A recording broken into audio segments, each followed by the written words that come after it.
A state budget with little in the way of surprises. A warning from the governor that the budget may prove a bit rich. Despite a flurry of last-minute litigation, the minutes grow short on death row. But first, an assessment of the session from leaders of both parties.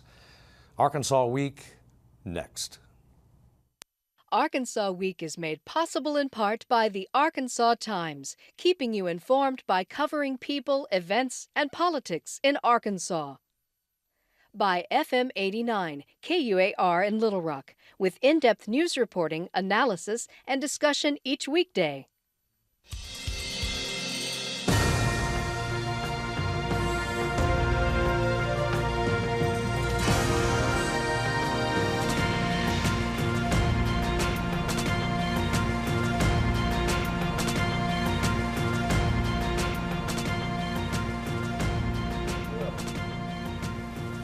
Hello again, everyone. Thanks for joining us for Arkansas Week. We will get to our roundtable in just a minute, but of course, first the legislative session, and we'll begin with an insider's view. Representative Matthew Pitch of Fort Smith, Republican of Fort Smith, is the House Majority Leader, and Senator Keith Ingram, Democrat of West Memphis, the Senate Minority Leader. Gentlemen, thanks very much for being with you. Thank you for Mr. Pitch, we'll begin with you. We have, the General Assembly has essentially finished work on a general revenue budget of $5.5 billion. Of course, the state will spend 3 times that much, if not more, with using federal funds. But even as that budget is approved, there comes a little warning from the governor. This one may be a bit much. Tax collections are of concern. Have we cut too much, even during this session where there have been cuts amounting to at least $70 million in general revenues? Does raise some concern. I think, though, the answer we got when we dug into it was that there was a change to the corporate date for taxes due, and March was low compared to past March, but it was pretty much defined by that change in when the corporate folks pay their tax. Our economists tell us we're still on track to be fairly flat with minor increases, so we're hoping that forecast holds true, and we've got a definition for why March was a little low. The preceding months were a little less robust than what was anticipated. Senator Ingram, have we cut too much? That's always a concern. As I've said many times, it's easy to come down to Little Rock and cut taxes, but it's hard to cut taxes responsibly. And we've been sounding a warning for the last 2 years that we didn't want to follow what has transpired in Kansas and Oklahoma and Louisiana, where essentially the state's bankrupt. I'm concerned. The forecasts that the governor has given have been extremely aggressive, and with the tax cuts that have been enacted on top of that, I think we've got some serious concerns making budget. And if you look at the budget going forward that's been proposed by the governor, he is using a substantial amount of one-time money for ongoing programs, and that's just not good business in a lot of people's thought process. Yes, sir. Mr. Leader, you concur? Well, no, I don't quite concur. I think we've got a pretty good handle. We've been cautious in our approach with the 2 major tax cuts the last 2 sessions. Happen to have a lot of business ventures in the state of Kansas, and we've watched what they do. We in this state are blessed with the Revenue Stabilization Act that we keep coming back to and monitoring where we actually are. We know to the month where we are. We define why that's a good number, why we need to be cautious of that number. I anticipate we'll still continue to be cautious as we go forward, and we'll adjust as we need to, either up or down as we go forward. That's what we do. A principal issue always, but again, this session is highways, and the session was able to accomplish quite little in that regard. Yeah. Senator? I think that's the most disappointing thing in this session. The governor had a special session to deal with highways last year, and the basis, the premise of it was we were going to take 25% of the surplus revenues to help us meet our federal match money, and as we can see, there is going to be very little surplus, so that at the time we said was somewhat smoke and mirrors program. And we are having to reassess and use other dollars to meet our federal match. The governor has assured me he has the money for our federal match, but we don't have any type of ongoing highway program for the future. I hope that we will have another special session that will be meaningful and address highways, because we're digging a major hole. The cost is going up for highways, the damage is being done, and where we could have spent thousands of dollars, now we're going to have to spend hundreds of thousands of dollars to rehabilitate our roads. Mr. Pitts, you can find, not to make light of it, but state government can find $50 million pretty easily. But what about the senator's concern for a long-term program? I know you share it, but this one didn't get much traction. Well, I share the problem with highway funding. That's kind of my passion. It's my day job back in the River Valley, Sebastian County, Crawford County area. We've tried the last 2 sessions to have a revenue transfer type bill that paid for funding. Both of those didn't have an appetite when it came to vote. This time Representative Douglas tried to run a bill where he put a sales tax at the wholesale level to pay for roads to get to that. Well, his was 180 million of the 400 million we'd like to get to have permanent long-term highway funding. It's going to have to be what is the appetite of the legislature, because I personally think it needs to be a revenue transfer issue. I think we need to find a place in our budget to build highways. That's what we're sent down here to do, is provide a highway. It's one of the main things, I think, besides passing a budget, that we should be focused on. And the appetite to try a different method, which was raise taxes, wasn't there to build highways. I think we'll go back to a revenue transfer in our Well, approach. back for the benefit of the audience, when you're talking about revenue transfer, you're talking General funds. You have to find your general funds, and what you do, we have the Lakeview lawsuit, so much has to go to education, but then you have what's left in your budget, and those are called general funds, and you have to find where that goes to, whether it's corrections, DHS, et cetera, or in this case, highways. And we call that a revenue transfer type solution, because someone will have to do without when we build highways in a regular budget if you're not going to raise taxes. So that'll be tough. There's been creative ways the last 2 times to do that without too much pain in the game, but both times they were shut down, so the last 2 sessions. Well, that traditionally has elicited screams from general revenue. Exactly.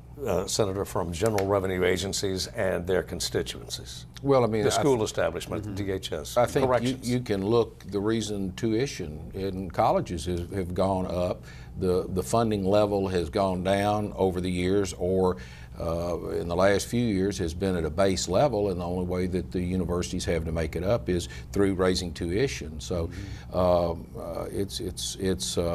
it's complex. But let me say, I don't think it was any easier for our parents or our grandparents to pony up and fix the roads. And why are we not willing to step forward for the next generation to make sure that they have good roads that lead to good jobs? I would conclude by asking both you gentlemen, is there any prospect in the near term for any kind, either wholesale or retail, for applying a sales tax on motor fuels? On motor fuels going forward directly to highways? Yes, earmarked. Yeah. Well, we still have a bill out there, it's on the Senate end, where anything that might come from the internet tax or the collection and remitting of an internet sales tax would be dedicated towards highways. But on motor fuels specifically? On motor fuels, it can be tried again. It got voted down pretty dramatically this session, though. Yeah, Mr. Ingram? I think there could be a creative way on motor fuels if it can be proven revenue neutral. I do think that we're going to have one opportunity in our lifetime with, as Representative Pitts talked about, the internet tax.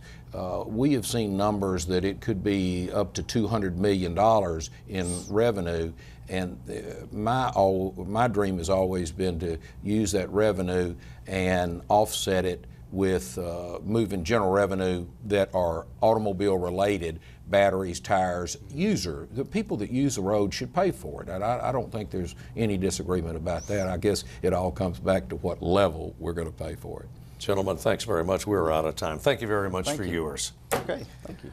And we'll be right back.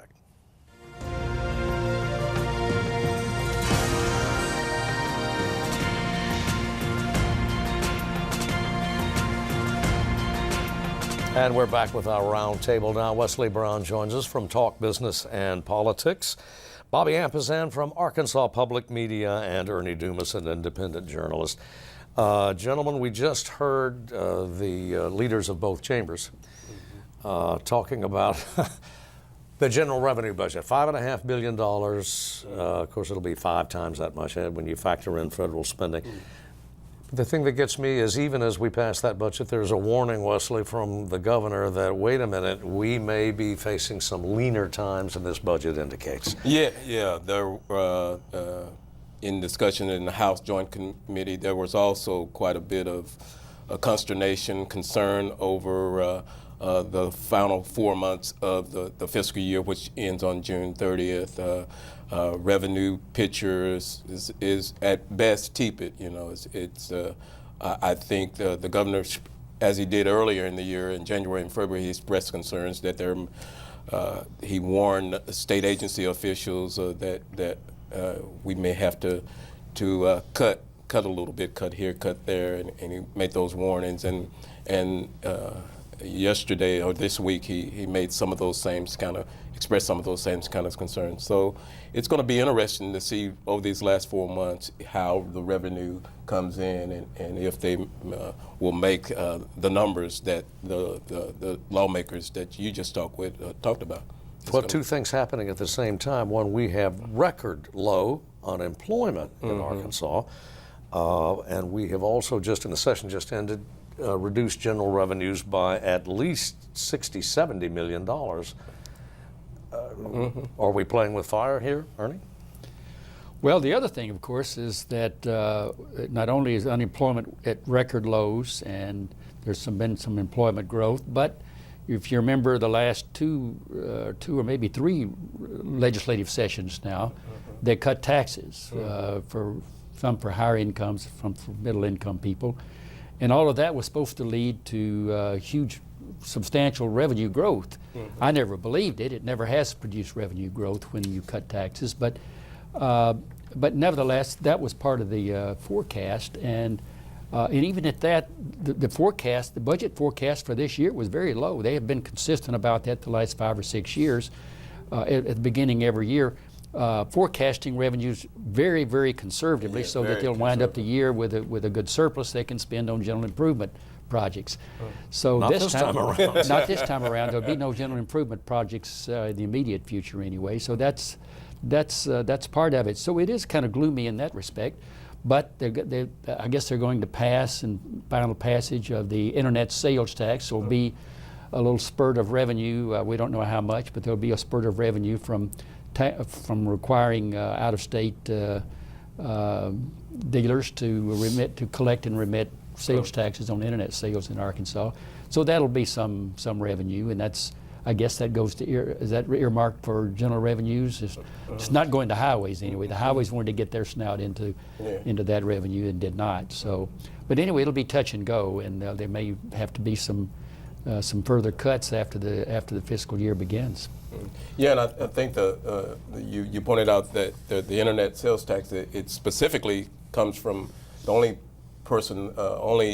online retailer they're able to capture it from now is Amazon. They tried to pass a bill 3 times in Senate Bill 140 by Senator Files of Fort Smith. It failed to get out, so they weren't able to capture any other sales and use taxes from online retailers other than Amazon. So they had an opportunity to do that, but the Democrats came in and said, we want, as Ernie noted, that there's $300 million in tax cuts over the last 4 or 5 years, and Democrats wanted to put some of that revenue that coming into some of the state's needs, such as local fire departments, Medicaid, and other such things. So, Yeah, Bobby. One of the big winners of the the Revenue Stabilization Act for 2018 is the Department of Human Services. Yeah. And this is, I think, for a Republican governor, kind of a paradox. I mean, this governor has really supported and gone to bat for the Department of Human Services. This is the agency that takes care of Medicaid, the Medicaid expansion, as well as, of course, family services, the foster care system. And they stand to benefit to the tune of $113 million out of the $163 million that the 18 budget calls for in terms of the increase. So Department of Human Services has done very well in this plan. And education, not so well. Traditionally, education being the largest user of general revenues is and the greatest need, because the Constitution, it's the only one where the Constitution says you must fund it properly.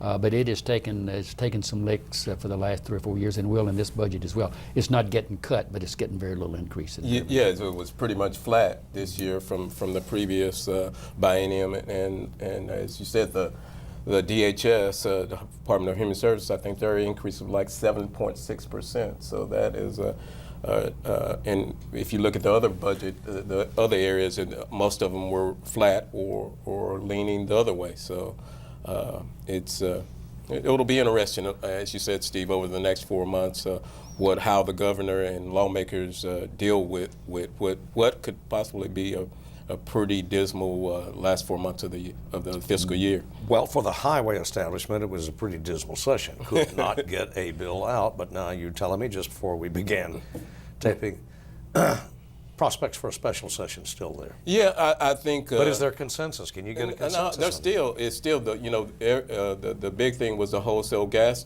tax that the bill by Dan Douglas was proposed, and it proposed to raise the wholesale tax, and basically, I think that was a non-starter, because members of his own party said, we have a no tax pledge, and so that bill, despite all the maneuvering by Douglas and other lawmakers trying to get that through out of the House, it never really got traction, and so that's going to really be tough. And even in going to a special session, the governor has also said he doesn't want a tax increase, and so it's going to be really tough. Everybody wants roads, nobody wants to pay. Well, that's the astonishing difference between the current era and all of the past. Everybody loves highways. Everybody drives on highways. Rural folks who are anti-tax, but they drive highways, they've always been willing to pay extra for highways. Because gasoline costs fluctuate all the time, according to the price of wholesale price of gas. But so it always fluctuates. But so people have always been happy to pay that tax. Because I remember, and I've mentioned that on this show before, that in the past somebody who would vote against a highway tax might get defeated in the next election. And they always, I don't recall from the time I began covering the legislature in about 1961 through now, whenever a highway tax was proposed, it always passed, and it always required a 3/4 vote if it was a tax on fuel. So, and governors never had any trouble passing that. In fact, Bill Clinton once vetoed a nickel. He wanted 4 cents per gallon. The legislature passed 5 cents a gallon. He vetoed it. The House and the Senate easily overrode his veto and raised the tax. I think he was encouraging them.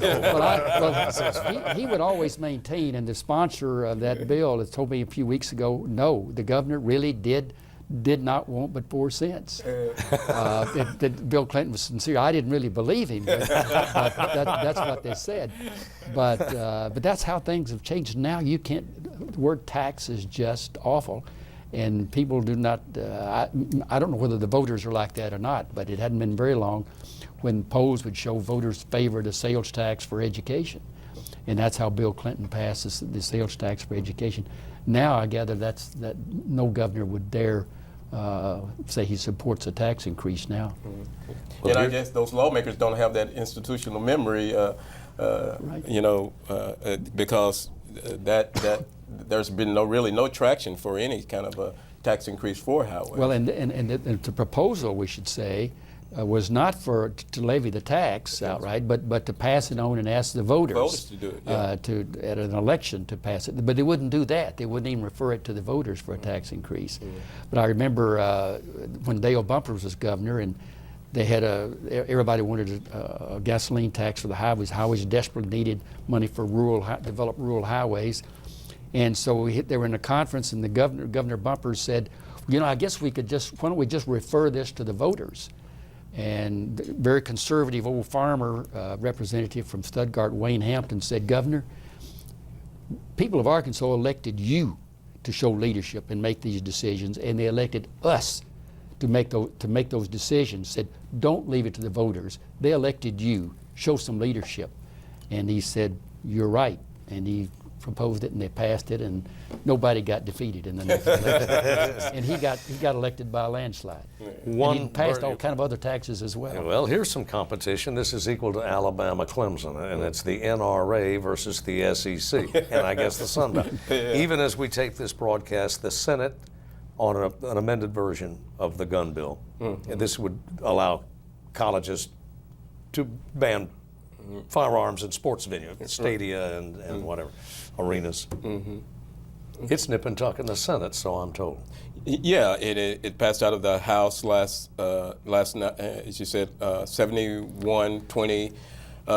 After a lot of debate, a lot of consternation, especially, and I think NRA is who's in opposition of this amendment to the recently enacted Act 526, which is the NRA is actually putting a lot of pressure on these lawmakers to say, stand your, I don't want to say stand your ground. Vote was stronger in the House than one would have suspected. Did the NRA take the House for granted, or what? Now it's shifting everything to the Senate, or what's the chemistry? I just think one of the interesting things that happened, of course, the governor got behind it, and then the House Speaker, Jeremy Gillum, came down on the House floor and spoke in support of, and I think they coalesced some of the support around the bill.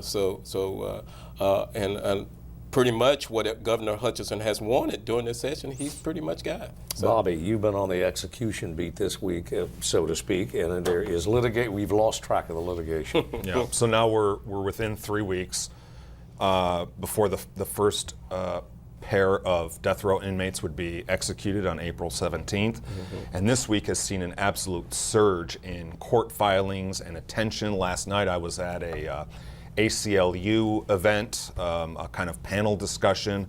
But earlier this week on Monday, a couple of federal lawsuits were filed, essentially saying, because of course this has already been well litigated in federal court, this one says the timeline for the executions both violates due process and cruel and unusual, a couple of, of course, constitutional pillars in our country.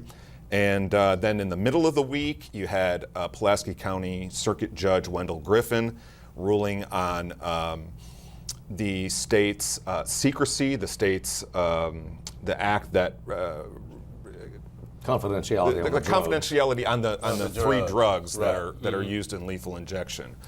I spoke with Jeff Rosenzweig last night, the well-known defense attorney for death row inmates.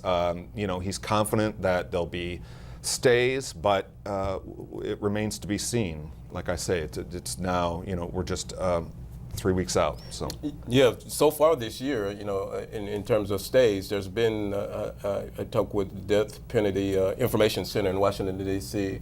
Of the 21 people that were up for execution for the first 3 months of the year, 6 have actually gone through. 6 were not stayed, and the other 15 were stayed. So it'll be interesting to see if we're only 3, as you said, it's actually only 3 weeks away. So.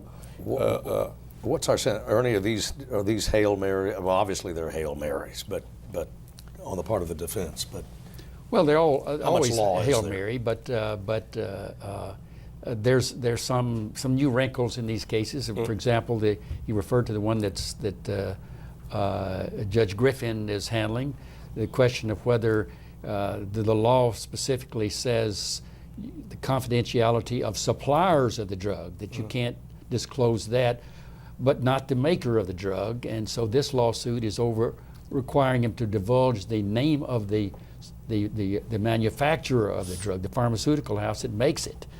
They don't want that out there. They don't want to be known as supplying lethal drugs.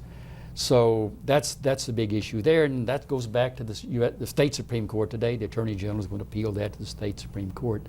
So we've got a lot more litigation ahead in the last few weeks. And of course, this whole thing is getting huge amount of international publicity, bad publicity for Arkansas in a way, as if it's a big circus down here. That the governor just wants to enjoy this big spectacle of executing, how many, is it 8 inmates? Yes. Eight inmates in a down. few days. So nothing like it has quite happened since, you remember in 1992 when Bill Clinton was running for president and came back to Arkansas to execute, to be here for the execution of Ricky Ray Rector, who had blown out part of his brain and was only about half a human being. But he got terrible publicity about that. It really damaged him in the presidential race. So here I think Governor Hutchinson's getting some bad ink as well across the country for this, I think. Yeah, it'll be, as you said, I think if it happens, it's going to be a circus, pretty much. Well, it will be. It'll be watched internationally. Got to end it there because we're out of time. Guys, thanks to you for coming in. As always, thanks to you for watching. See you next week.